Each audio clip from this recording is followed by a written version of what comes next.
النهارده هنتكلم عن صورتين مختلفين تماما من الكرة المصرية. الاهلي قدام فاركو شكله كان منظم سريع ومرعب هجوميا. في الناحية التانية الزمالك قدام المقاولين عنده انتشار مميز، لكن القرارات بالكورة كانت العيب الاكبر.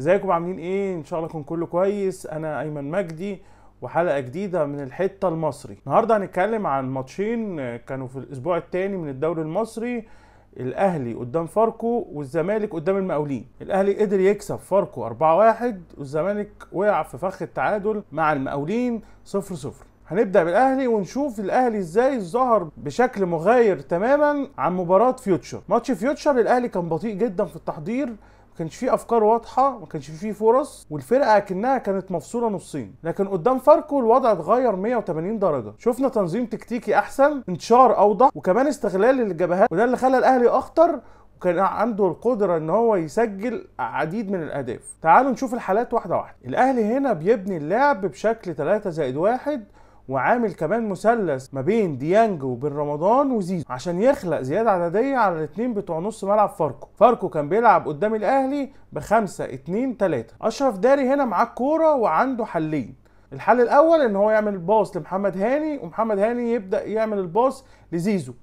الحل الثاني ان هو يكسر خط الضغط الاول بباص لديانج او لبن رمضان. السيناريو الاهم هنا ان تريزيجيه عارف يثبت الباك ليفت بتاع فاركو كويس قوي، فده سايب مساحه لزيزو ان هو يتحرك ويبدا يعمل الزياده العدديه ويشتغل 2 ضد 1 بشكل مريح ليه. في نفس الوقت محمد شريف عارف يثبت الاثنين مدافعين بتوع فاركو، فمحدش هنا عارف يطلع يعمل الزياده في الضغط على بن رمضان. يعني الاهلي هنا عامل تفوق عددي وتموضعي على لعيبه فاركو، وعارف يكسر خطوط في التلت الاول ويخليه كمان يوصل للتلت الثاني بكل اريحيه. في الصوره الثانيه هنا هنشوف مثلث ثاني بيتعمل ما بين بن رمضان وبن شرقي وكريم فؤاد. ركز هنا على تحرك بن شرقي، هتلاقيه ان هو نازل تحت زياده عن اللزوم، وده عشان يجبر الباك رايت بتاع فاركو ان هو يتحرك معاه، فيسيب مساحه في ظهره يعرف كريم فؤاد يتحرك فيها براحته. وفي نفس الوقت زيزو بينزل ورا خط وسط فاركو عشان يعمل الزياده العدديه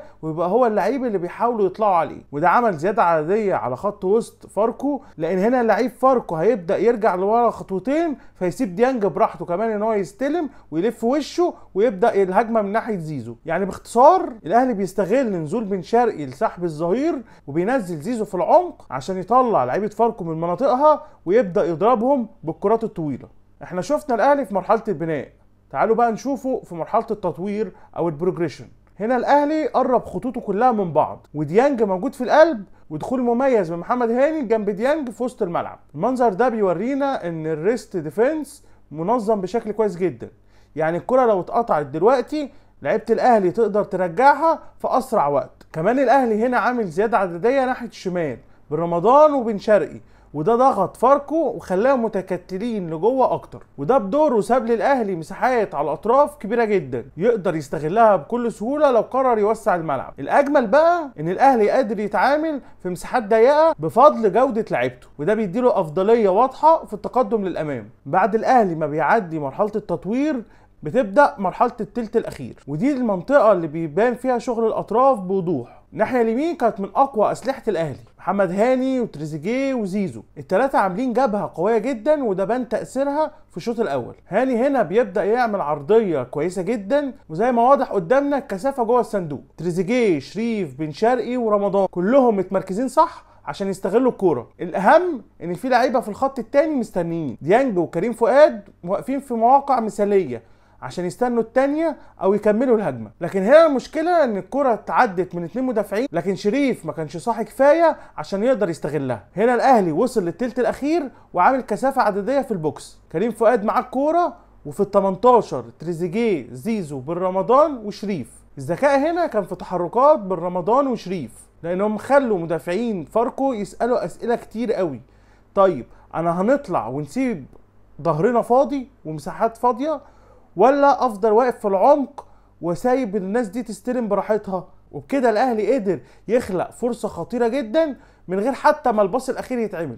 الاهلي قدر يبني ويطور ويوصل للتلت الاخير باسلوب منظم جدا. الميزه الكبيره كانت في استغلال الاطراف والتحركات الذكيه جوه الصندوق، ولو بس كان في تركيز اكتر من المهاجمين كانت النتيجه هتبقى قاسيه على فاركو. بس لو استمروا على الشكل ده صدقني هنشوف مهرجان اهداف قريب قوي. وده كان الاهلي.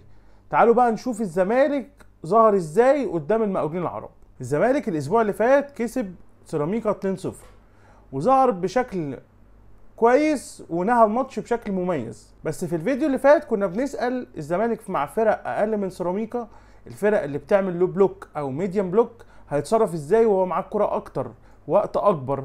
الحقيقة ان المدير الفني لنادي الزمالك يانيك فيريرا فشل في الاختبار بجدارة. تشكيل غلط، تغييرات غير موفقة ومتأخرة، كمان مفيش اي افكار بتحصل، والوضع كان صعب جدا على نادي الزمالك. تعالوا نشوف الزمالك كان واقف فين ومش عارف يتحرك ليه. في الصورة الاولى هنا الكورة مع شحاتة، ومن اول نظرة هتلاقي ان الزمالك شكله منظم جدا. عندك عبد الله السعيد متمركز على الدايرة، ناصر ماهر واخد الهاف سبيس ناحية اليمين، وعمر جابر موسع الملعب فوق ناحية اليمين، وده بيدي عرض مثالي. كمان المنظر هنا بيقول ان الزمالك عنده اكتر من حل عشان يوصل لقدام، ناصر ماهر في الهاف سبيس او لعمر جابر بباص طولي. لكن هنا المشكلة الكرة اتلعبت للونش المتأخر. كمان الونش المسافة بينه وبين الفريق كانت كبيرة شوية، المفروض ان هو كان ياخد خطوتين لقدام عشان يطمع لعيب المقاولين ان هو يضغط عليه. يعني الزمالك كان عنده انتشار ممتاز وكمان مسافات صح، لكن اللي بوظ كل ده اختيارات اللعيبة بالكورة. الباص للونش ما اضافش اي حاجة، بالعكس انت كنت تقدر تعمل باص تقدمي يوصلك للتلت اللي قدام بكل اريحيه، سواء كان عن طريق ناصر ماهر او عمر جابر. باختصار مشكله الزمالك ما كانتش في التنظيم او الانتشار، لا دي كانت قرارات اللعيبه اللي ما بتضيفش لاي حاجه للمنظومه. في لقطه تانية عايزين نتكلم عليها، بالنسبه لي دي لقطه كارثيه وبرده من محمد شحاته.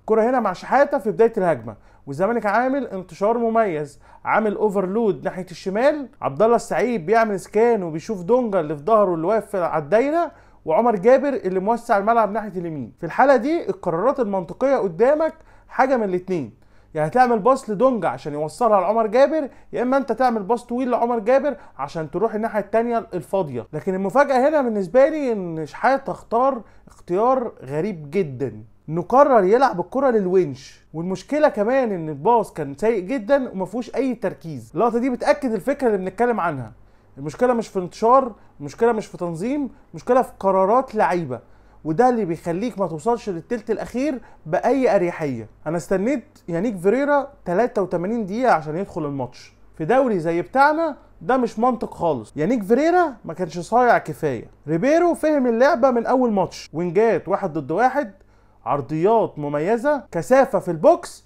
وريست ديفنس منظم. لكن الزمالك مع فيريرا واقف مكانه عنده علامات استفهام كبيره جدا. النهارده شفنا صورتين عكس بعض تماما. الاهلي تنظيم وسرعات وتطوير وانهاء للهجمات، استغلال الاطراف خلى شكله مرعب قدام فاركو. الزمالك انتشار كويس لكن قرارات لعيبه بالكوره صفر.